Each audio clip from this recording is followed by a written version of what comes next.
E mi introduco rapidissimamente Foteini, che è un bellissimo nome, Agrafioti, che evidentemente è un nome e cognome greco, ma vive a Toronto ormai da 9 anni, dove l'abbiamo incontrata. Lei è un ingegnere di sicurezza biometrica, mi sono spaventata quando l'ho letta, la sicurezza biometrica, una grandissima esperta, ha una società, quindi con questa scienza che consente praticamente l'identificazione dei dati personali non replicabili.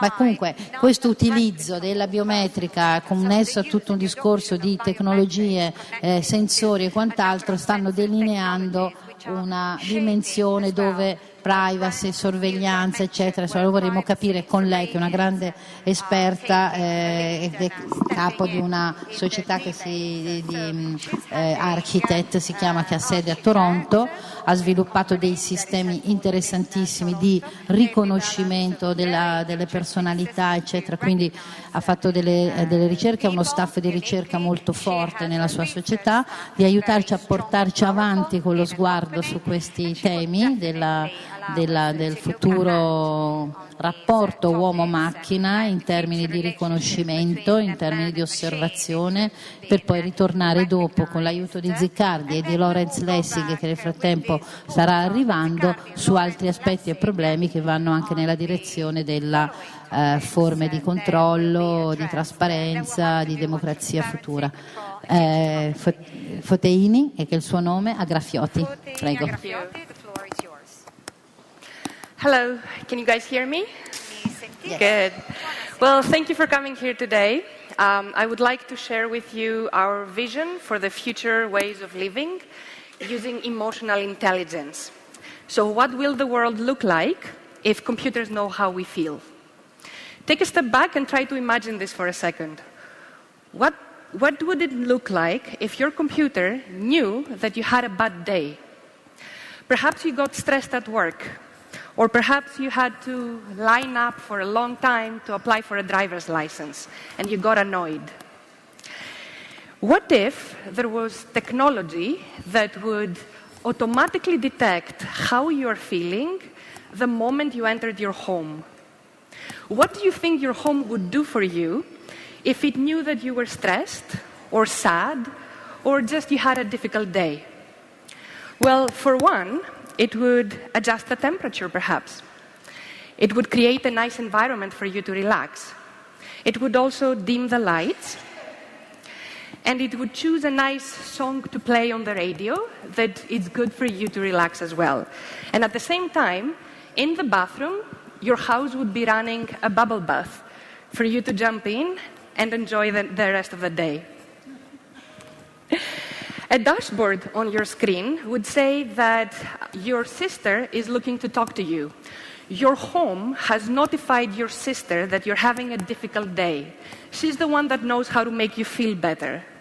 You accept the call, you jump in the couch, and a beautiful smiling face shows up on your iPad screen. You chat with her, your day ends well. So the technology to transform the smart home already exists. This is not new. But what is missing today is the ability for the smart home to automatically assess your internal emotional states. If it knew that, it would then act intuitively. I have been obsessing about this problem for a very, very long time. In fact, this problem fascinated me from my early days at the University of Toronto in Canada. So I went to the university to do my PhD degree, and I joined a lab that was doing biometric security. So we were doing research in human authentication using your fingerprints, your iris, your face for facial recognition. And when I was looking for my PhD topic, I looked at all these problems and I thought, well, they're a bit too conventional. I wanted to do something more fun, something more exciting. So I started reading in the literature, and I came across a medical report written by a cardiologist, a doctor, which said that there is a problem with doctors today. And the problem is that the human ECG, your electrocardiogram, your heartbeat, tends to look so different from one person to the next that it is difficult sometimes to establish universal diagnostic standards. When I looked at that, I thought, well, that's terrible news for doctors.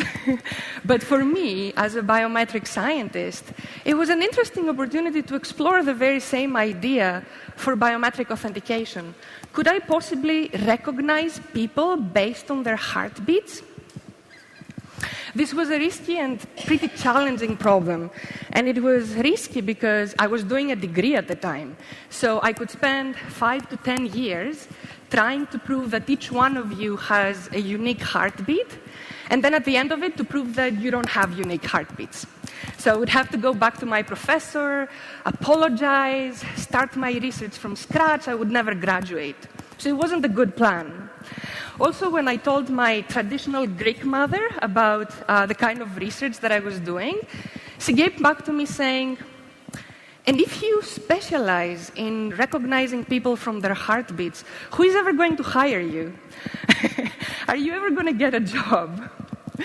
So everything was against me, but I don't know why. Perhaps because I was younger and stupid at the time, I decided to do it regardless. So the first thing that one needs to do to prove that everybody has a unique heartbeat is to practically collect this signal from as many different people as possible. So what I did back in the university was I invited students to join me in the lab. I enticed them with free pizza and coffee, which goes really far in a university. And they would come in the lab, sit down, relax, and have their ECGs recorded. They did it. We built this huge database of signals from a lot of different people. And then we started looking at the signals. And we noticed that everybody indeed has unique morphological characteristics in their heartbeats. This was interesting. But the first question that people started asking me was, okay, if that works, then what happens if you start exercising? Isn't that going to change it? So I had to answer that question. And now I invited the students back in the lab, and this time I got them to exercise before I recorded their ECGs. So I had the students running up and down the campus, up and down the stairs, everywhere in the university. And I must say that this almost got me kicked out of the university at the time, because this is in Canada. And in Canada, people are very orderly, very polite. And so a bunch of, sweaty grad students running around the campus was really disrupting the natural order of the university. But I did it. I collected signals under physical stress. And when we went back and looked at the signals, we discovered that what makes the ECG signal unique for every person is not the frequency of the pulses, but the actual shape of every heartbeat. So even when you start exercising and your pulses come at a faster pace, we can still find unique morphological characteristics for you in your heartbeat. That was exciting. We could now make it work. So my final experiment was I have to get signals from the real world. Because so far, I was asking people to come in the lab. What happens in the real world? To do that, I asked my fellow students to wear wireless ECG monitors under their clothes. So I gave them the devices in the beginning of the day.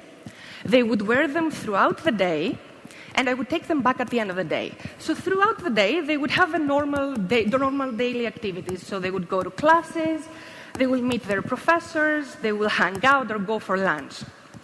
We did that for a lot of people, and when we took the signals back, we realized that there was a problem. We didn't know what it was, but for some reason, these signals were failing to authenticate people.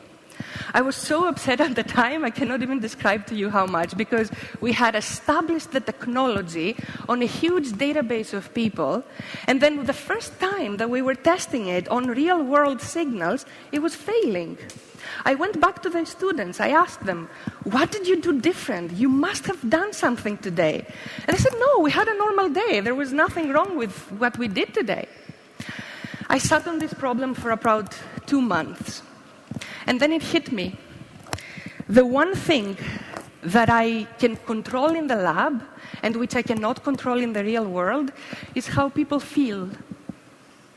And as it turns out, the autonomic nervous system has endings in the cardiac muscle. So every time you feel happy, the shape of your heartbeat will change slightly. And when you're sad, it will also change slightly, but in a different way. This was so exciting to me. I, for a second, thought that, oh, the hell with my research. I will just focus on building an emotion detection machine. This means that your heart can tell you how you feel. I'll build that machine.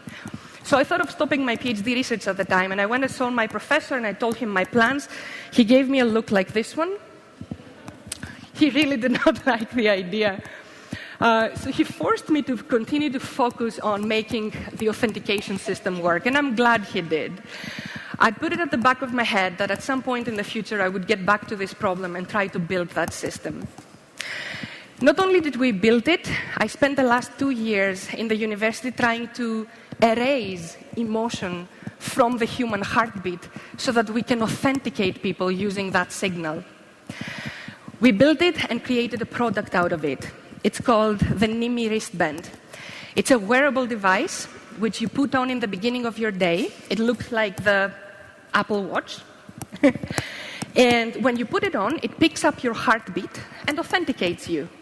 And now you're wearing a device for the rest of your day which knows who is wearing it. So when you approach your home will unlock automatically in your presence. You come close to your computer unlocks. You walk away, it locks down automatically. But we also got very, very interested in payments. And in fact, if you live in Canada right now and you bank with one of the major banks, you can actually start using your NIMI to buy coffee or groceries or pay for anything. And I hope soon we'll have this technology in Europe as well. So when I was done with that, I decided that it was time for me to go back to that emotion detection machine. And I'm very, very excited that I'm doing this right now at Architect Labs. Just to give you an idea of how complex this problem is, try to think about it, right? In order to be able to detect emotion, you have to model emotions in a way that computers can understand it. To do that, we are using the arousal valence plane. So we describe every emotion as a combination of arousal, which ranges from low to high, and which is how excited you are, and valence, which ranges from negative to positive, how pleasant or unpleasant an emotion is. For example, if you ate something and it was disgusting and you have that feeling, you're probably experiencing something of low arousal and definitely negative valence. And if you got scared because you watched a thriller or somebody else scared you, then you have a high arousal emotion of negative valence as well. But the way that we are approaching this problem at Architect Labs is we believe that technology needs to hide in the background. We actually don't want you to wear devices on your body. We don't want you to have to touch sensors. We want to have just video information that extracts physiological responses. And we're doing this in different ways. So the first thing we do is we analyze your face and we look for your heartbeat. It turns out that every time you have a heartbeat, your face goes red, and then white again. Red, white, red, white. I don't know if you can see this in this video. This is my friend Gene from work. If you focus on his cheeks, you'll notice how his cheeks go red and white. People cannot see this change in other people's faces because it's a very subtle color variation. But with video processing, we can amplify that change, embed it back in the video, and measure your heart rate. And your heart rate can tell me how you're feeling right now. It can tell me how excited you are, whether you're paying attention to me right now. I could perhaps be reading this from you right now and you would have no idea that I'm doing it. Or whether you're bored. And we combine the heart rate with information from your eye. We are tracking the dilation of your pupil. Every time you pay attention or you're excited about something, your pupil size will increase. And we combine that with information about the number of blinks you have. When you're excited, you will blink faster. The frequency is higher, the duration of your blinks is higher, and your interblink intervals also are prolonged. I think that when we get to prove this technology, it will really be integral to future ways of living. And to illustrate my vision, I'd like to introduce you to Felice. He has an Italian name because I'm here now. So Felice is 31 years old. He's from here, from Milan. And today he woke up a bit nervous. Felice has a very important presentation at work. He's up for a promotion. So when he woke up this morning, his home's dashboard picked up elevated stress levels. And as he's brushing his teeth, his home notified his sister Donatella in Rome that Felice is stressed. Donatella reaches out to Felice, and the two of them have a nice conversation while Felice is having breakfast. He feels a lot better, he gets dressed, out of home and off to work. On the street, he passes by a stranger, somebody he doesn't know. Her name is Francesca. Francesca is also late for work today, so instead of taking the metro, she jumps into a taxi. She tells the taxi driver, "I'm really late, here's the address, get there as fast as you can." So the taxi driver speeds up and starts driving erratically. Francesca gets scared, but she doesn't say anything. Gladly, the taxi driver receives a notification on his phone that his passenger is getting nervous. He slows down, they arrive at work, they're 5 minutes late, but Francesca is in one piece. Francesca is a school teacher, and today she's teaching algebra. She's a good teacher generally, but this is a pretty challenging subject for some of the students. Gladly, while she's teaching, she has a dashboard on her iPad which tells her which students are paying attention, which ones are bored, and which ones are confused. Back to Felice. Felice is outside the boardroom right now. His hands are sweating. He's very, very nervous. His iPhone picks that up and decides to show to him a motivational message. He relaxes for a little bit, he forgets about it, and he enters the boardroom. He starts the presentation, but 2 minutes in, his phone buzzes again. The phone runs a program that is calculating the mood in the room. And it has detected that there is a drop in engagement right now. He's losing his audience. He uses that information to crack a joke, pick up his lines, and then the presentation finishes a lot better. But even in the future ways of living, things always don't work out very well. Felice did not do a very good job, so he did not get the promotion. As he's walking out of the office, his phone, an agitation sensor on his phone, picks up that he's exactly 4 minutes away from craving a cigarette. It buzzes and it notifies him to put on a Nicorette patch right now. That's good because he's been trying to quit smoking for the last 5 months.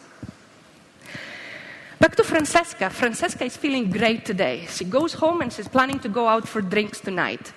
She goes to her closet knows that she's feeling great, and suggests that she should be wearing these red heels tonight. She's ready, she gets out, and she arrives at the bar. As soon as she enters the bar, she turns on her iPhone, the chemistry application. This application will screen the room and search for pupil dilation, it will search for eyesight contact, and it will essentially figure out who in the room is attracted to her. She notices a stranger on the bar, a person that looks pretty sad, that's Felice. He's chewing his Nicorette gum still. He notices his hair too, and then both phones buzz. It's a match. Francesca meets Felice, and the day wasn't bad after all. I believe that this kind of technology, when it's ready, it really has the potential to disrupt future ways of living. But before I close, I'd like to note that naturally, and I do believe that this technology does come with enormous privacy concerns. How will this data be monitored? Who is going to have access to it? What are they going to do with it? The argument could be that perhaps our feelings, our emotions, should be the one thing that we don't share with the world, the one thing that is completely away from interference. But Are we ready to give up on a technology that could detect feelings of loneliness and distress? Wouldn't you want to know if one of your family members is having a difficult day today? Wouldn't you want to do something about that? Our world is changing, and along with the world, so is the definition of privacy. I think that for our grandchildren, the privacy as a word will mean something completely different from what it means today for us. So the question is, should we stop disruptive innovation in the fear that some will abuse this technology? We've been having this conversation a lot at Architect Labs, and we've decided that while we are building this technology, we are taking a privacy by design approach, which means that we embed privacy right into the engineering design. This means that in the future, when this technology is deployed, the only person that has access to this data is you and you only. I can't wait to see the future. Thank you, guys. Thank you.